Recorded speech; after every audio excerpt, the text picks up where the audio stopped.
Cyber প্রতারণা মামলার তদন্তে এবার বেআইনি কারবারের পর্দা ফাঁস হলো। উত্তর চব্বিশ পরগনার টিটাগড়, যেখানে বেআইনি আধার ভোটার কার্ড তৈরির চক্র এবার প্রকাশ্যে চলে এলো। শুধুমাত্র টাকার বিনিময়ে বিভিন্ন সরকারি পরিচয়পত্র এইভাবেই তৈরি করা হতো। বিস্তারিত জানতে সরাসরি চলে যাব, পার্থপ্রতিম ঘোষ রয়েছেন আমাদের সঙ্গে। পার্থ, কিভাবে পয়সা দিলেই একেবারে সরকারি পরিচয়পত্র সহজেই তৈরি করা যেত, কিভাবে চলতো এই চক্র? গত বেশ কয়েক মাস আগে আমডাঙ্গা থানায় একটা অভিযোগ হয়, যেটা হচ্ছে সাইবার প্রতারণার মামলা। এবং এই সাইবার প্রতারণা মামলা যখন তদন্ত করতে শুরু করে পুলিশ, এবং সেই তদন্ত শুরু করে তারা দেখতে পায় যে সেই যারা প্রতারিত হয়েছে তাদের কাছ থেকে যে টাকা নেওয়া হয়েছে সেই টাকা বিভিন্ন অ্যাকাউন্টে চলে যাচ্ছে।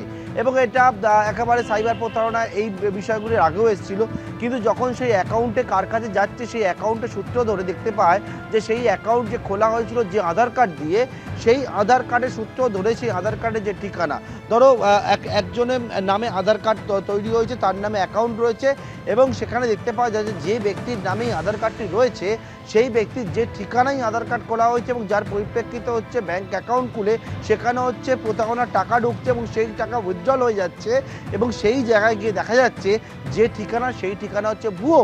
অর্থাৎ একজন ব্যক্তি ভুয়ো ঠিকানা দিয়ে কয়েকটা ছবি এবং নাম ব্যবহার করে এই রকমভাবে আধার কার্ড বানিয়েছিল। এবং এই রকম একাধিক জায়গা থেকে পুলিশ কিন্তু জানতে পারে যে আধার কার্ডগুলো যে ঠিকানা ব্যবহার করে সেই ঠিকানাগুলো একেবারেই সঠিক নয়। এরপরে পুলিশ কী করলো, বিভিন্ন জায়গা থেকে জানতে চেষ্টা করলো যে এইরকম আধার কার্ড বানাচ্ছে কোন জায়গা থেকে। যখন এইরকম জানার চেষ্টা করা হয়, পুলিশ 3 জনের গ্রেপ্তার করেছিল যারা এই সাইবার প্রতারণা মামলার সঙ্গে যুক্ত। এবং সেই গ্রেপ্তার করার পর তাদের কাছ থেকে পাওয়া তথ্য জানতে পারে এবং এই চাঞ্চল্যকর তথ্য পুলিশের কাছে উঠে আসে যে একেবারে টিটাগড় স্টেশন, সেই স্টেশনের পাশে দোকান খুলে সেখানে হচ্ছে আধার কার্ড বানানো হচ্ছে। অর্থাৎ টাকা দিলেই করি ফেললেই হচ্ছে এইরকম আধার কার্ড সেটা বানিয়ে দেওয়া হয়, সেখানে ভোটার কার্ড পর্যন্ত বানিয়ে দেওয়া হয়, এমনকি বার্থ সার্টিফিকেট পর্যন্ত বানিয়ে দেওয়া হয়। তারপরে গতকাল রাত্রেবেলা আমডাঙ্গা থানা পুলিশ আর সেই জায়গায় গিয়ে হানা দেয়, টিটাগড় থানাকে সঙ্গে করে নিয়ে সেখানে যায় এবং যাওয়ার পরে সেখানে গিয়ে দেখে যে সেখানে হচ্ছে একেবারে দোকান খুলে আধার কার্ড বানানোর চক্র চলছে।